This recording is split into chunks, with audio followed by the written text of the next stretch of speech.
नमस्कार मंडळी, आज आपण बनवणार आहोत पापलेट फ्राय. पापलेट फ्राय बनवण्यासाठी मी इथे पापलेट घेतलेली आहेत.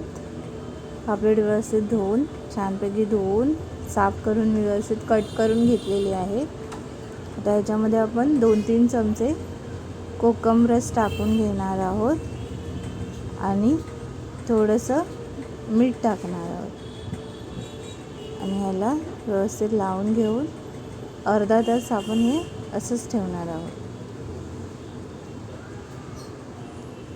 आपला आता अर्धा तास झालेला आहे. त्याच्यामध्ये आपण मसाले ॲड करणार आहोत. मसाले तुम्ही तुमच्या आवडीप्रमाणे ॲड करू शकता. मी ते मालवणी मसाला घेतला आहे, धना-जिरा पावडर घेतली, हळद आणि लाल तिखट. तसंच इथे मी रवा पण घेतला होता फ्रायसाठी, त्याच्यामध्ये पण मी सेम मसाले ॲड केलेले आहेत. आणि इथे मी तांदळाचं पीठ फ्राय करण्यासाठी, आता याच्यामध्ये मीठ टाकायचं आहे. मच्छीमध्ये पण मीठ टाकायचं आहे. पहिलं पण मी टाकलं होतं, त्याला पाणी सुटलेलं. मग मी ते कोकम रस आणि मीठ जेव्हा लावलं तेव्हा जे पाणी आलं होतं ते मी ओतून टाकलं आहे. आता ह्याला हे मसाले आपण व्यवस्थित लावून घेणार आहोत. थोडंसं तेल टाकायचं आहे, त्यामुळे हे मसाले आतमध्ये वगैरे व्यवस्थित लागतात. हे बघा, कोकम रस आणि मसाले आपण व्यवस्थित लावून ह्याला पण थोडा वेळ 5 मिनटं ठेवायचं आहे. 5-10 मिनटं ठेवलं तरी चालेल. मी ते 5-10 मिनटं झालेली आहेत. तवा ठेवला आहे, पॅन ठेवला आहे, पॅनवर तेल टाकलं आहे मी गरम करायला. आता हे पापलेट आपण ह्याच्यामध्ये रवा व्यवस्थित लावून घ्यायचा आहे. सर्व पापलेटनं व्यवस्थित हे लावून घ्यायचं आहे मिश्रण रव्याचं आणि पिठाचं आणि ठेवायचं आहे. तवा गरम झालेला आहे आपला. थोडं मी स्लोवरच ठेवला आहे.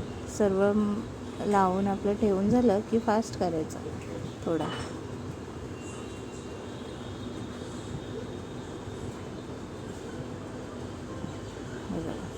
आता याच्यावर आपण तेल ओतायचं थोडं थोडं, हलकं हलकं. कारण मी पहिलं थोडं कमी तेल टाकलं होतं, मला वरून टाकायचं होतं म्हणून. आता याच्यावर झाकण ठेवायचं आहे. पण थोड्या वेळाने चेक करू.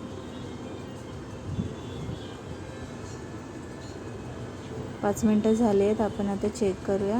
हे बघा, आता ह्याला पलटी मारून घ्यायचं आहे.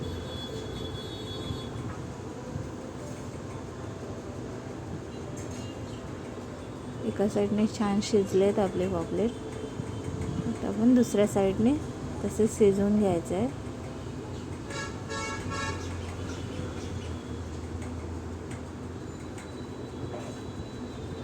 व्यवस्थित पलटी मारून घ्यायचं आहे याचा. परत झाकण ठेवण्याची काही गरज नाही. थोडासा गॅस फास्ट करायचा आहे.